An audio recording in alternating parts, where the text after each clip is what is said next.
Morning students. कल bourse atomic model हमने study किया था। बोर्स एटॉमिक मॉडल, वहाँ से कुछ एनर्जी के फॉर्मूले मिले, कुछ रेडियस निकालने के, ऑर्बिट की रेडियस।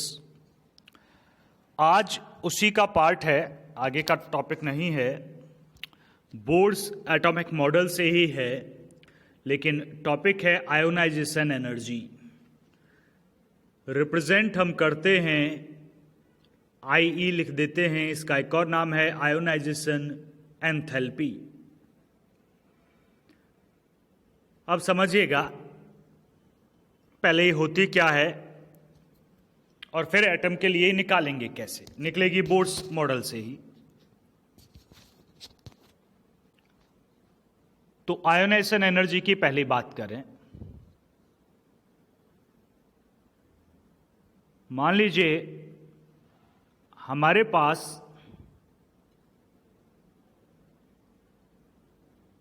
एक एटम है, अकेला एटम, बॉन्ड नहीं बनाया हुआ इसने। इसकी एक सेल है और इसमें एक इलेक्ट्रॉन है, जैसे हाइड्रोजन ले लीजिए। अदर लोगे तो बोलना पड़ेगा कि इसके आउटर मोस्ट इलेक्ट्रॉन को ही दिखाया जा रहा है बस। तो ये एक एटम है जिसके पास एक इलेक्ट्रॉन, आपको जो आउटर मोस्ट में है वो दिखाया गया है यहां पर। बॉन्ड बनाया नहीं है इस एटम ने, तो आइसोलेटेड है, गैसियस स्टेट में है, आइसोलेटेड गैसियस एटम है। हम इस इलेक्ट्रॉन को इस एटम से बाहर निकालना चाहते हैं। हमने एनर्जी दी, हमने इतनी एनर्जी दी कि ये इलेक्ट्रॉन इस न्यूक्लियस से इनफाइनाइट डिस्टेंस पर चला जाए। मतलब ये सेल छोड़ के एटम से ही बाहर निकल जाए। अगर किसी एटम से एक इलेक्ट्रॉन बाहर निकल जाएगा, मान लीजिएगा M ये एटम था, ये गैसियस स्टेट में था, हमने इसे एनर्जी दी, इसने एक इलेक्ट्रॉन बाहर निकाल दिया, तो M पर चार्ज आएगा पॉजिटिव। एक इलेक्ट्रॉन निकल गया। ये अब आयन है, एटम नहीं है। तो इस एटम को हमने आयन में बदल दिया, मतलब आयोनाइज कर दिया। तो जो एनर्जी हमने इसे दी, जो एनर्जी हमने इसे दी उसे कहते हैं आयोनाइजेशन एनर्जी। चेक करिएगा, आयोनाइजेशन एनर्जी दी गई, मतलब इतनी एनर्जी जो इलेक्ट्रॉन को एटम से बाहर निकालने के लिए दी जाती है। तो इसे डिफाइन करते हैं, the minimum amount of energy which is required to remove the outer most electron from isolated gaseous atom. लेकिन यहां हम बात डेफिनेशन की अभी कर नहीं रहे हैं। Ionization energy, ionization enthalpy, classification of element unit third का पार्ट है, तो थर्ड में ही आएगा। लेकिन ये डेफिनेशन थी जो थर्ड में आप पढ़ेंगे। यहां आप समझ लीजिएगा बस कि वो एनर्जी जो इलेक्ट्रॉन को उसके आउटर मोस्ट सेल से बाहर भेजने के लिए दी जाती है, that is called the ionization energy. अब इसी आयोनाइजेशन एंथैल्पी को बोर्स मॉडल से देखने की कोशिश करते हैं। चूंकि एटम से बाहर इलेक्ट्रॉन गया है, तो इसे बुलाते हैं इनफाइनाइट डिस्टेंस पर चला गया। तो इसकी जो एनर्जी है वो बोली जाएगी E इनफाइनाइट। और ये पहली सेल है और पहली सेल में इलेक्ट्रॉन था, तो इसकी एनर्जी थी E1। E इनफाइनाइट, जब इनफाइनाइट पर इलेक्ट्रॉन होता है, इनफाइनाइट डिस्टेंस पर होता है, तो रेस्ट में होता है और उसकी एनर्जी होती है 0। ये कल पढ़ाया गया था, मतलब लास्ट टॉपिक में ये पढ़ाया गया था। तो अब आयोनाइजेशन एंथैल्पी को अगर हम देखें कितनी एनर्जी दी गई, तो ये निकल कर आता है E infinite minus E1। Infinite में से इसे E1 को माइनस कर दीजिए, जो दी गई एनर्जी है वो आ जाएगी। E इनफाइनाइट कितना होता है जी? E इनफाइनाइट होता है 0।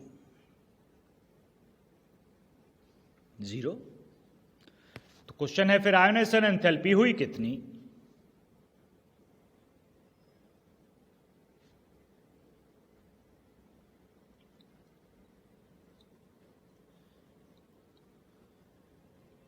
Minus E1 minus E1। अब थोड़ा क्वेश्चन मान लीजिएगा, मॉडिफाई कर दिया जाए। आपसे कहा जाए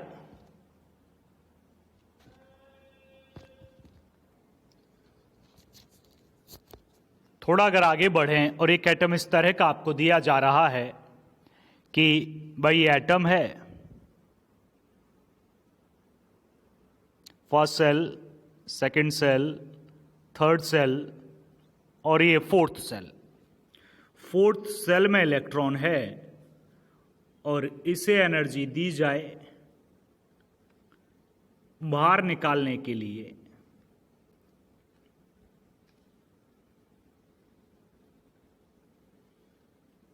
तो जो एनर्जी दी जाएगी वो आयोनाइजेशन एंथैल्पी, क्योंकि जो बाहर निकाले वही आयोनाइजेशन एंथैल्पी है।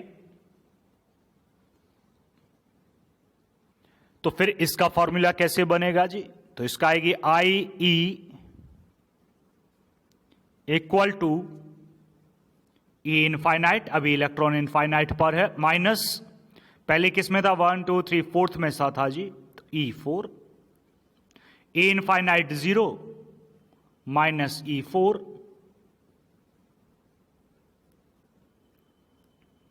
तो IE equal to minus E4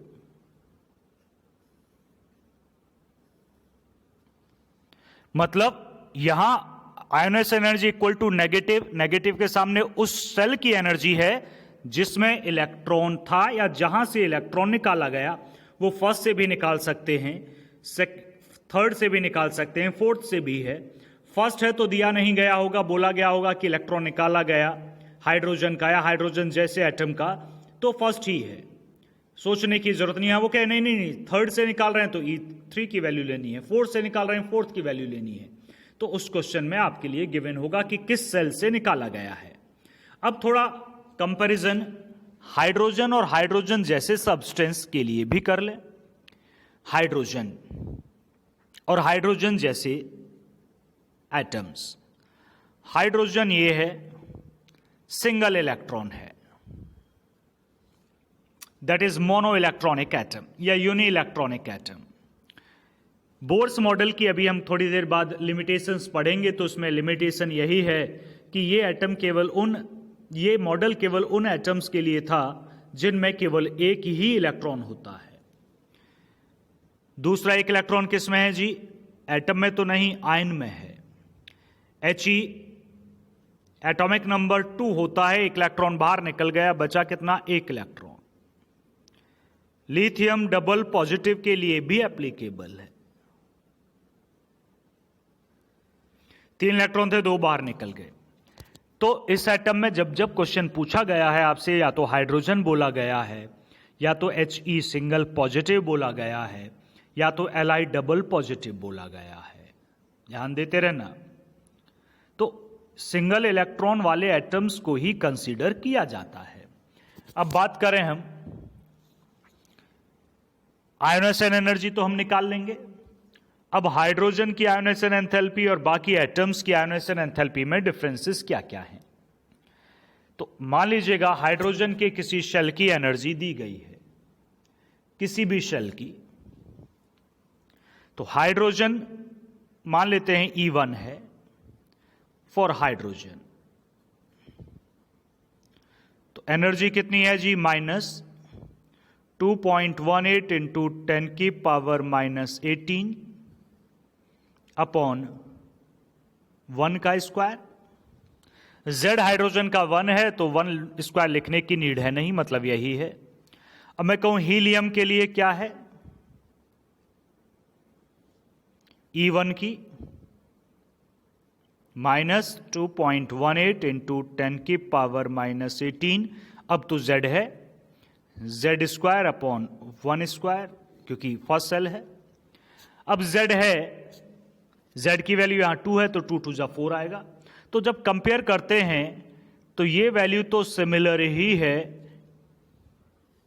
केवल एक्स्ट्रा क्या है? Z square. तो अगर हमें हाइड्रोजन से कंपेयर करना है किसी भी एटम की हाइड्रोजन लाइक एटम्स, मतलब जिनमें सिंगल इलेक्ट्रॉन हो। इलेक्ट्रॉन सिंगल होगा तो पहली सेल में ही होगा, पहली सेल में ही है।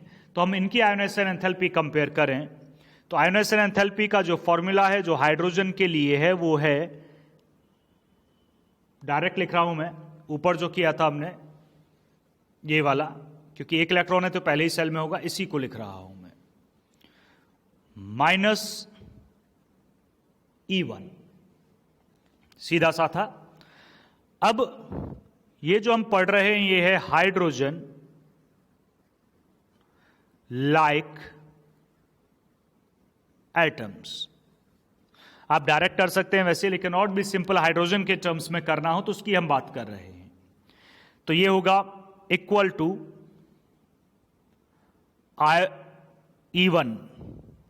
E1 की वैल्यू अगर हम बात करें तो ये होगी माइनस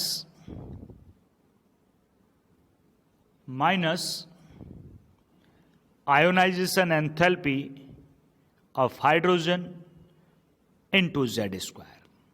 भाई आयोनाइजेशन एंथैल्पी हाइड्रोजन की क्या थी? E1 थी, और हाइड्रोजन के लिए तो E1 थी, और हाइड्रोजन लाइक एटम्स के लिए Z² और आ गया। तो ionisation enthalpy of hydrogen like atoms पूरा समझ लीजिएगा, हाइड्रोजन के लिए hydrogen like atoms equal to Z², ये मैंने पहले लिख लिया, into ionization energy of hydrogen. आप डायरेक्ट यूज कर सकते हैं। यूज कैसे करेंगे उसे भी समझ लो। हम कहें लिथियम, ये हाइड्रोजन लाइक एटम है, Z की वैल्यू 2 है, एटॉमिक नंबर 2, सॉरी Z की वैल्यू 3 है, एटॉमिक नंबर 3, लिथियम है, ये रहा। तो इसकी आयोनाइजेशन एंथैल्पी Z का स्क्वायर 3 का square 9 times greater than ionisation enthalpy of hydrogen. Helium की देखें, लिथियम 2 पॉजिटिव था बच्चे, हीलियम देखें, ionization enthalpy of helium Z², Z का स्क्वायर हो गया 4। तो हीलियम की आयोनाइजेशन एंथैल्पी हाइड्रोजन से 4 टाइम्स है, 4 टाइम्स ज्यादा है। तो अगर ये डायरेक्ट आप यूज कर सकते हो, डायरेक्ट यूज ना करना चाहें तो आप इस फॉर्मूले पे रहिएगा। हम सारे क्वेश्चंस अपने इस फॉर्मूले से कर सकते हैं। तो ये आपकी कॉपी पे पूरा नोट किया जाए शुरू से लास्ट तक। डेफिनेशन लिखनी हो तो मैं फिर से बोल देता हूं एक बार, the minimum amount of energy, minimum, तो डेफिनेशन सुन लीजिएगा, the minimum amount of energy which is required, the minimum amount of energy which is required to remove outer most electron, outer most मतलब बाहर वाला, from an isolated gaseous atom, isolated अकेला gaseous state हो। तो gaseous state में अगर atom है, अकेला है, बॉन्डेड नहीं है, तो उसके आउटर मोस्ट इलेक्ट्रॉन को निकालने के लिए जो एनर्जी दी जाती है उसे बुलाते हैं आयोनाइजेशन एनर्जी। तो ये डेफिनेशन है और ये फॉर्मूला है। किस सेल में है ये डिपेंड करेगा, सेल दूसरे में है तो फिर फॉर्मूला उसी हिसाब से बदल जाएगा। तो इसकी बात हम कर रहे थे।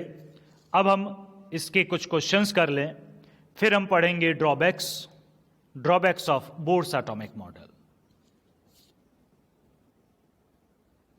चेक करिएगा, पहला एग्जाम्पल है क्वेश्चन फर्स्ट,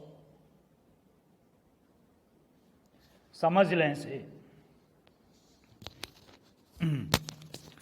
कैलकुलेट, पहला question, first excitation energy of the electron in hydrogen atom. First excitation energy का मीनिंग है क्या?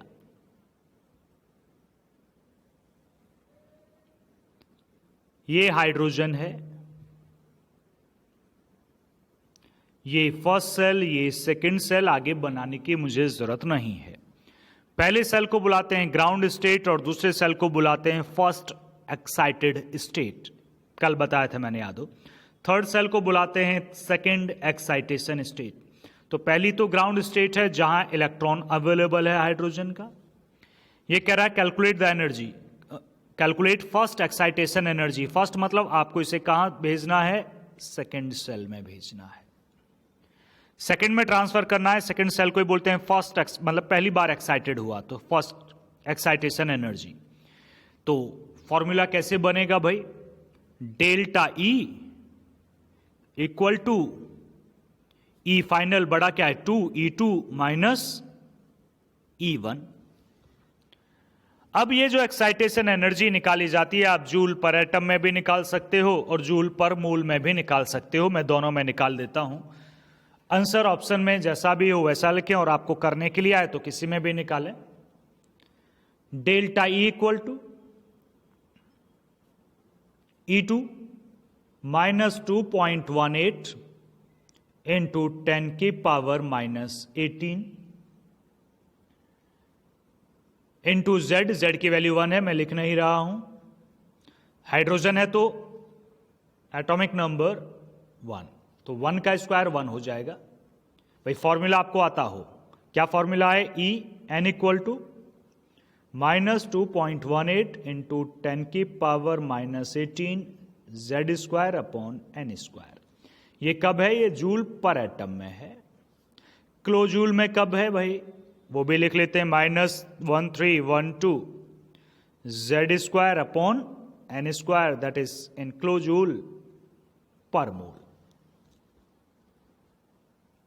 ये फॉर्मूले हम पहले पर एटम के थ्रू निकाल रहे हैं। ये 2 है, सेकंड सेल है, एन सेकंड है, तो 2 का square 4 minus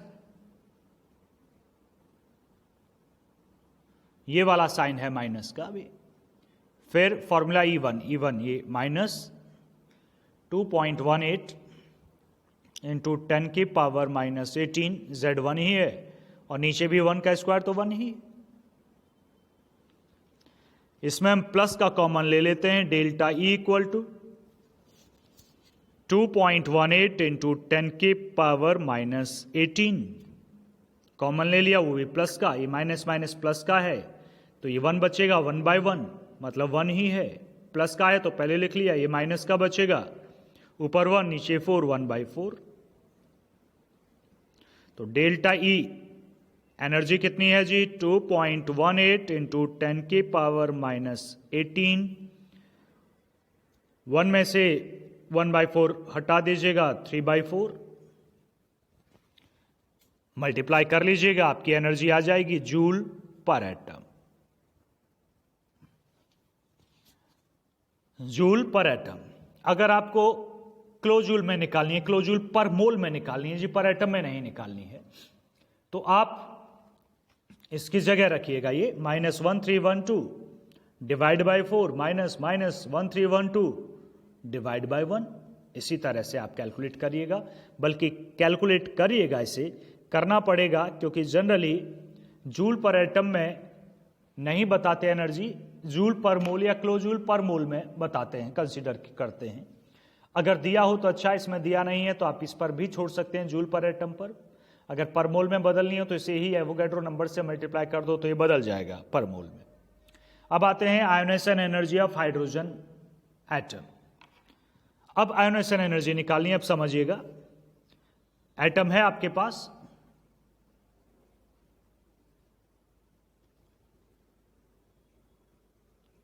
electron first cell में ही है, अब उसे सेकंड में नहीं भेजना, अब उसे बाहर निकालना है। तो आयोनेशन एनर्जी का फॉर्मूला क्या बना था, I equal to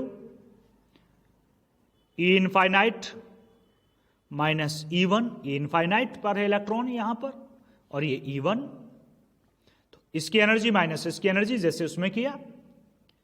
E infinite 0 होता है, माइनस E1, E1 कितना है जी, -2.18 इंटू 10 की पावर माइनस 18 अपॉन 1 का स्क्वायर तो 1 ही है, Z भी 1 है। तो ये कितनी I ionisation energy equal to +2.18 into 10 की पावर माइनस 18 जूल पर एटम।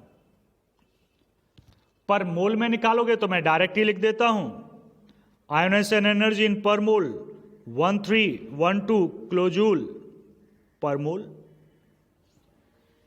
तो मैंने इसे डायरेक्ट लिख दिया। जूल में बदलोगे तो जूल में बदल लेना, मल्टीप्लाई बाय 1000। तो ये क्वेश्चन था। आगे बढ़ते हैं क्वेश्चन सेकंड पर। हाँ जी, ये है नेक्स्ट क्वेश्चन आपका। How much energy is required to ionise a hydrogen atom. तो आयोनाइजेशन एनर्जी ही निकालनी है, आयोनाइज करने के लिए जो एनर्जी चाहिए। If the electron occupies if the electron occupies fifth orbit, कौन सी ऑर्बिट? Fifth orbit. आगे है compare answer with the ionization energy of hydrogen atom means energy required to remove the electron from first orbit.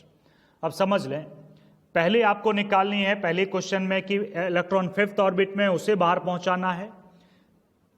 दूसरी बार में आपको जो energy निकालनी है, आपका इलेक्ट्रॉन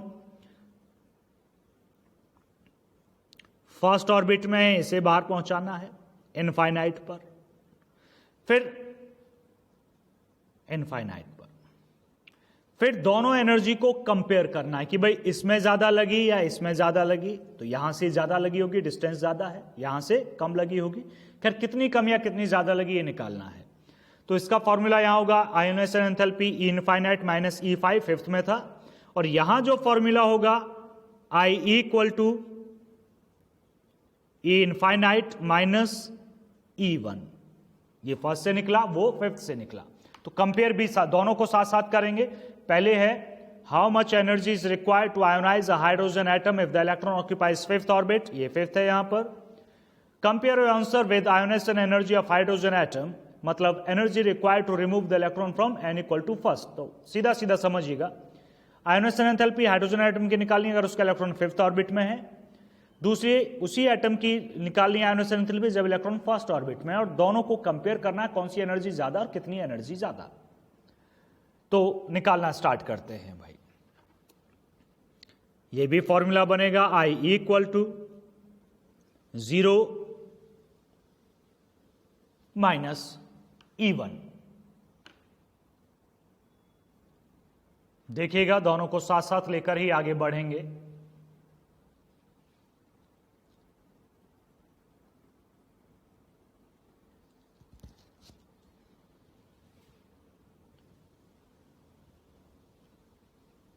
I इक्वल टू -5, यहां I इक्वल टू -E1। अब फॉर्मूला क्या है? फॉर्मूला याद होगा, मैं फिर से एक बार लिख देता हूं। यहां लिख रहा हूं En इक्वल टू 2.18 इंटू 10 की power -18 Z square upon N square joule पर एटम। Z1 है, N इसमें 1 है, इसमें 5 है। Z दोनों हाइड्रोजन है तो Z दोनों में 1 है। तो इस फॉर्मूले को यहां भी अप्लाई करता हूं, यहां भी पहले यहां कर लेता हूं। Ionization energy equal to minus ये वाला सिंबल E5 की एनर्जी -2.18 इंटू 10 की पावर -18। Z1 है, 1 का स्क्वायर 1 मैं नहीं लिख रहा हूं। N कितना है? 5 का square 25 joule. Minus minus plus आ जाएगी। I equal to plus 2.18 into 10 की power -18 divided by 25 joule, divided by 25 joule. सीधा सीधा आ गया। दूसरी तरफ देखते हैं। आयोनाइजेशन एंथैल्पी इक्वल टू तो रह गया, इक्वल टू -E1 यहां लगाता हूं, क्या है? -2.18 इंटू 10 की पावर -18। Z1 है, हाइड्रोजन है, यहां तो N भी 1 है। 1 का स्क्वायर 1 ही रहेगा भाई, स्क्वायर कर दिया लीजिए मैंने। माइनस माइनस प्लस, तो आयोनाइजेशन एनर्जी आ जाएगी प्लस 2.18 इंटू 10 की पावर माइनस 18 जूल। हमने दोनों साथ साथ निकाल लिए। वैल्यू इसकी तो डायरेक्ट वैल्यू ही आ गई 2.18 इंटू 10 की पावर माइनस 18 जूल में। इसकी वैल्यू डिवाइडेड में आई 25, हम डिवाइड भी कर लेते हैं। डिवाइड करके अगर हम करें 2.18 को 25 से तो 0.08 आएगा, 0.087 लगभग। तो 2 डिजिट बाद जाएगा, 20 हो जाएगा, तो 8.7 आगे लिखें तो 8.72 इंटू 10 की पावर माइनस 20 जूल। मैंने डायरेक्ट लिख दिया, आप डिवाइड करके एक बार देख लेना। इसकी इतनी आएगी और इसकी तो आ ही गई। अब कंपेयर करते हैं, तो कंपेयर इससे क्यों करें, इन दोनों को देख लो भाई, डायरेक्ट ही लिख सकते हो। कंपैरिजन का रिजल्ट है कि आयोनाइजेशन एंथैल्पी फिफ्थ वाली और आयोनाइजेशन एनर्जी फर्स्ट वाली को हमें कंपेयर करना है। बड़ी हमें ये दिख रही है तो 25 टाइम्स कम है, दिख रहा है, 25 से डिवाइड कर दिया। तो नॉर्मल कंपेयर तब हम कर रहे हैं, कंपैरिजन हम लिख रहे हैं, लिखा हुआ है ना कंपेयर योर आंसर। तो आयोनाइजेशन एनर्जी नॉर्मल वाली और आयोनाइजेशन एनर्जी डैश इस पर लगा लो,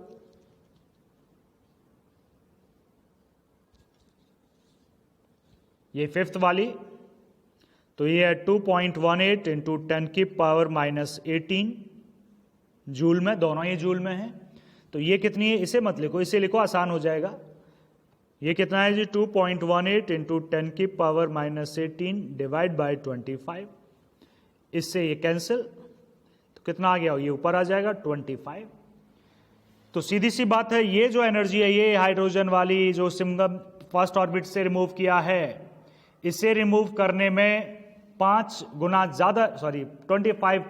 गुना ज्यादा एनर्जी देनी पड़ती है देन फिफ्थ से रिमूव करने में। ये फिफ्थ वाली नीचे थी, फिफ्थ वाली कम थी, फर्स्ट वाली ज्यादा थी। कितनी ज्यादा थी, 25 गुना, 25 टाइम्स। मींस आप सेंटेंस भी लिख लीजिएगा, नीचे सेंटेंस भी लिखने होंगे आपको।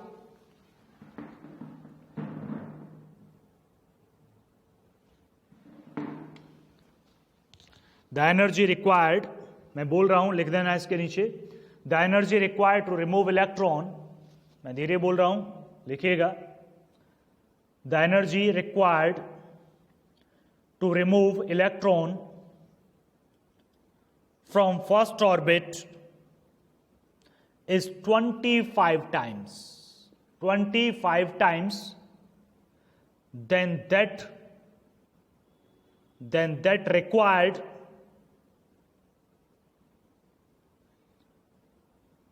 to electron from fifth orbit, from fifth orbit।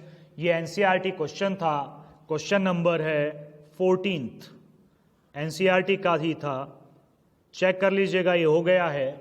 तो होमवर्क जब मैं दूंगा तो आसानी से आप कर पाएं। तो ये 14th क्वेश्चन था एनसीईआरटी का। आगे बढ़ते हैं, चेक करिएगा question. Ionisation enthalpy, ionisation energy of He positive is 8.72 into 10 की पावर माइनस 19 जूल पर atom. Calculate the energy of first stationary state of Li double positive. Helium की ionisation enthalpy, ionisation energy given है, joule पर atom में है। और lithium की पहली सेल, फर्स्ट स्टेशनरी स्टेट, मतलब फर्स्ट एनर्जी लेवल, मतलब फर्स्ट ऑर्बिट की एनर्जी फाइंड करनी है। तो आयोनाइजेशन एंथैल्पी का फॉर्मूला है ionisation enthalpy equal to E infinite minus E1। E infinite की value 0 minus E1। Ionisation enthalpy normal है, ये तो पता ही होगा। En का जो फॉर्मूला है वो है minus 2.18 into 10 power minus 18 Z square upon n squared joule पर एटम में। ये जो वैल्यू आप देख रहे हैं जो सर्कल में बंद है, दिख रहा है 2.18 इंटू 10 की पावर माइनस 18, ये कांस्टेंट वैल्यू है। तो En को आप इस तरह से भी लिख सकते हैं, माइनस कांस्टेंट में k मान लेता हूं, मान लो k है ये पूरी वैल्यू, Z square upon n squared joule पर एटम। होती तो ये इतनी ही है 2.18 इंटू 10 की पावर -18, लेकिन अगर इस टाइप का क्वेश्चन दिया जाता है तो वो इस वैल्यू को बदल कर भी ये क्वेश्चन दे सकता है कि मान लीजिएगा कि इतनी इसकी आयोनाइजेशन एंथैल्पी इतनी है, तो लिथियम की फर्स्ट सेल की एनर्जी कितनी होगी। तो ऐसे क्वेश्चंस में ये कांस्टेंट की वैल्यू वो चेंज कर सकता है अपनी तरफ से, तो हम इसे के से रिप्रेजेंट करते हैं। तो अब फॉर्मूला आपका ये है, En equal to minus K Z square upon n squared joule पर एटम। अब वापस क्वेश्चन की तरफ आते हैं, यहाँ क्वेश्चन है आपका, ये तो फॉर्मूला ही बात कर रहे थे हम। के की वैल्यू वैसे तो इतनी होती है, आपको यूज करनी इतनी ही करोगे, लेकिन अगर इस तरह का क्वेश्चन है कि ये इतना है तो बताओ कितनी है, तो ये बदल भी सकता है। Formula Z in squared upon n squared नहीं बदलेगा। अब यहां देखें, ionization enthalpy equal to minus E1, ये तो 0 है। आयोनाइजेशन एंथैल्पी हीलियम की है कितनी, 8.72 इंटू 10 की पावर -18, हमने वैल्यू पुट कर दी, इक्वल टू माइनस E1, इसे हम लगा रहे हैं माइनस के,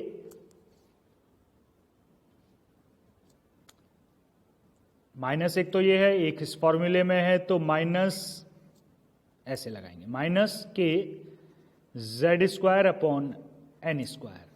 बस एक चीज चेक कर लें, ये भी जूल पर एटम में है, ये भी जूल पर एटम में है, दोनों इक्वल यूनिट्स में हो। अब वैल्यू पुट करते हैं, जेड की वैल्यू हीलियम के लिए होती है 2 रखते हैं, 8.72 इंटू 10 की पावर -18 इक्वल टू, अब के माइनस माइनस प्लस के, जेड की वैल्यू हीलियम जेड 2, 2 टू जा 4, एन 1 है, तो के की वैल्यू निकल कर आएगी 8.72 इंटू 10 की पावर -18 डिवाइडेड बाय 4। 4 से डिवाइड करते हैं, 4 2 जा 8, 4 1 जा 4, 4 8 जा 32, ये तो 2.18 ही आई। के की वैल्यू एग्जैक्ट इतनी ही आई है, इसका मतलब इन्होंने चेंज किया नहीं था। अगर ये अलग आती है, इसका मतलब इन्होंने अपनी तरफ से वैल्यू गिवन की है, इन्होंने यहां पर अपनी तरफ से वैल्यू गिवन नहीं की है, वही लिया जो एक्चुअल में आता है। इसे हम डायरेक्ट भी कर सकते थे, हमें इसे कुछ करने की जरूरत ही नहीं थी, डायरेक्ट फॉर्मूला रख देते और लिथियम की फर्स्ट की डायरेक्ट हम निकाल सकते थे। कैसे निकाल सकते थे, फर्स्ट है लिथियम है, ये है, Z3 होता है, N1 है, डायरेक्ट ही निकल जाती। इसकी यूज करने की इसकी यूज करने की नीड थी ही नहीं, पर कोई बात नहीं, हो सकता है वो बदल के दे दे, और हो सकता है आपकी के की वैल्यू फिर ये ना आए, कुछ और आए, तो उस केस में आप कैसे करेंगे। अब हम निकालते हैं लिथियम के लिए, Li double positive, formula En equal to minus K, अब हमने के की वैल्यू निकाली है तो इसे ही यूज करते हैं, जूल पर एटम। E1 है, माइनस है, के की वैल्यू हमने निकाली 2.18 इंटू 10 की पावर -18, Z3 है, 3 3 जा 9, और नीचे फर्स्ट स्टेशनरी स्टेट है 1 है। मतलब आपको सीधा सीधा 9 से मल्टीप्लाई करना है, किससे मल्टीप्लाई करना है जी, 9 से 2.18 को, तो करते हैं 9 8 72,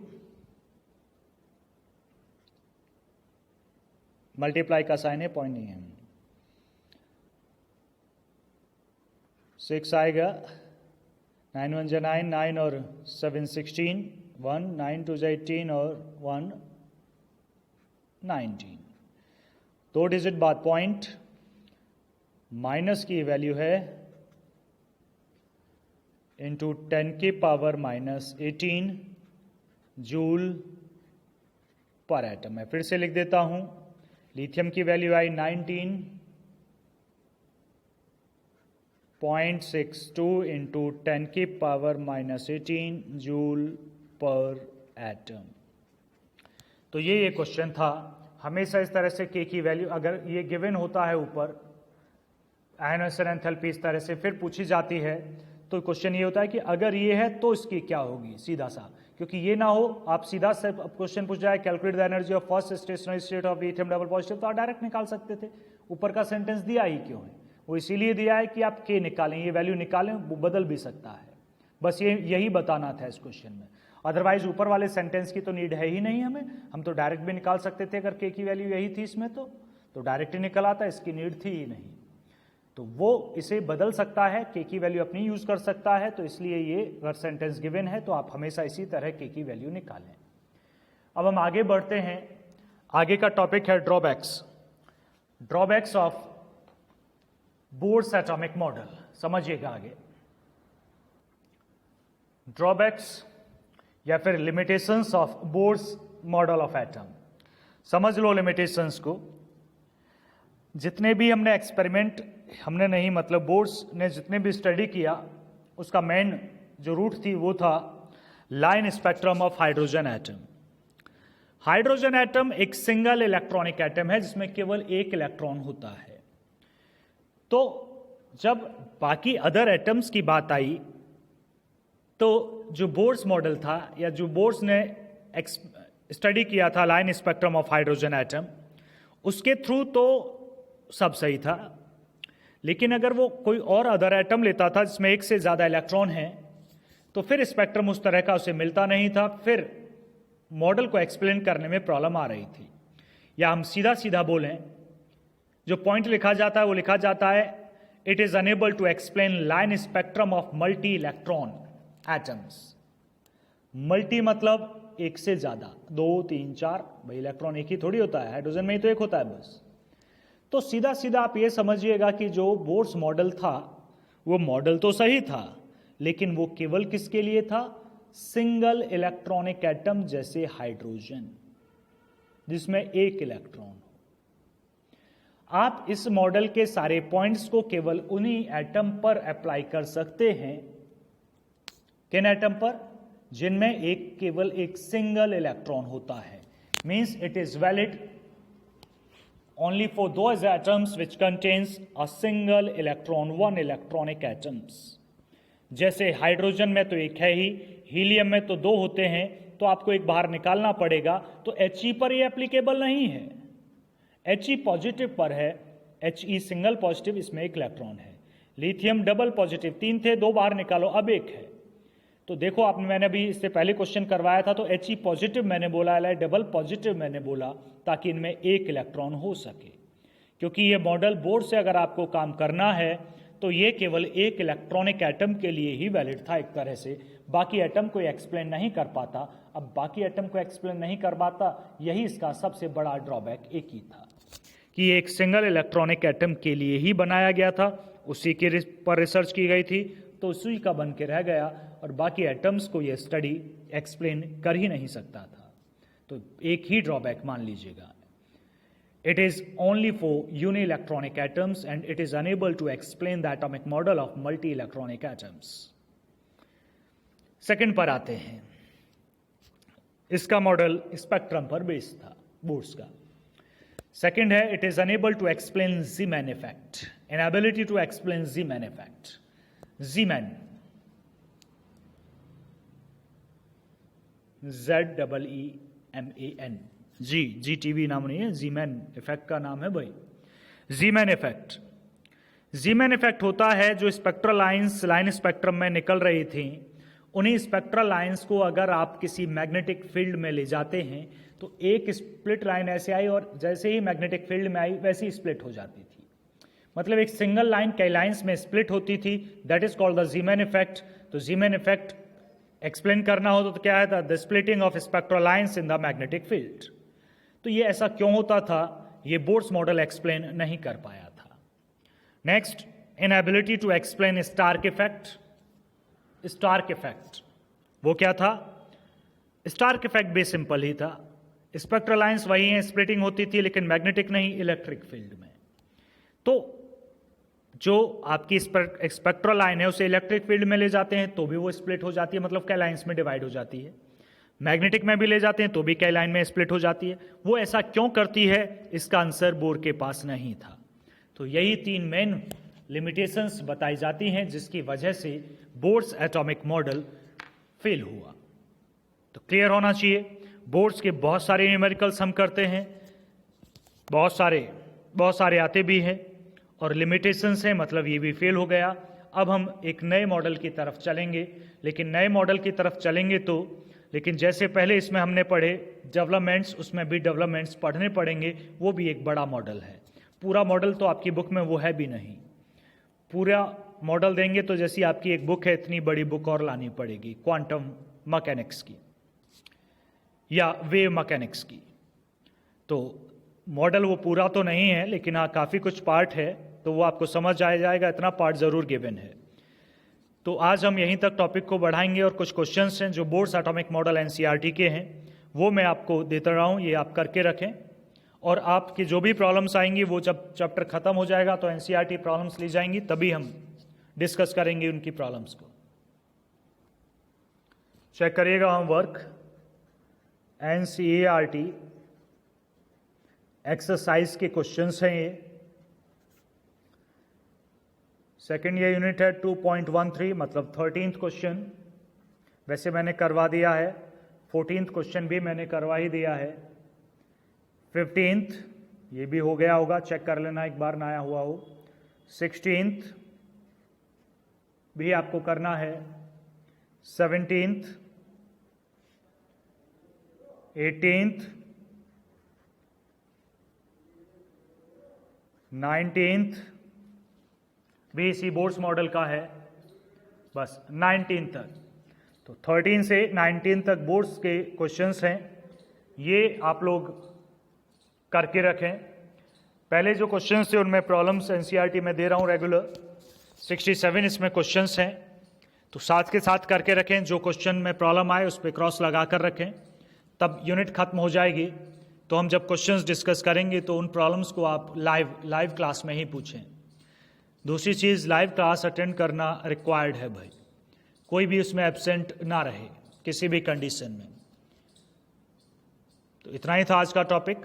नेक्स्ट टॉपिक जो आपका होगा, जो हम नेक्स्ट क्लास से पढ़ेंगे, वो आपका टॉपिक होगा developments of quantum mechanical model. ध्यान देना, क्वांटम मैकेनिकल मॉडल अभी नहीं आएगा, नेक्स्ट मॉडल है, पहले डेवलपमेंट्स आएंगे। बोर्ड्स फेल हो गया, एक सिंगल इलेक्ट्रॉनिक एटम को ही एक्सप्लेन कर रहा था, तो आगे बढ़ना ही है, तो आगे पढ़ेंगे हम developments of quantum mechanical model. तो नेक्स्ट मॉडल आपका क्वांटम मैकेनिकल मॉडल है, लास्ट भी है, उसके बाद चैप्टर खत्म हो जाएगा, या वेव मैकेनिकल मॉडल भी उसे बुलाते हैं। तो छोटा नहीं है, मॉडल बढ़ रहे हैं। थॉमसन बहुत छोटा था, रदरफोर्ड थोड़ा बड़ा, बोर्ड्स थोड़ा और बड़ा, और इससे भी बड़ा है क्वांटम मैकेनिकल मॉडल।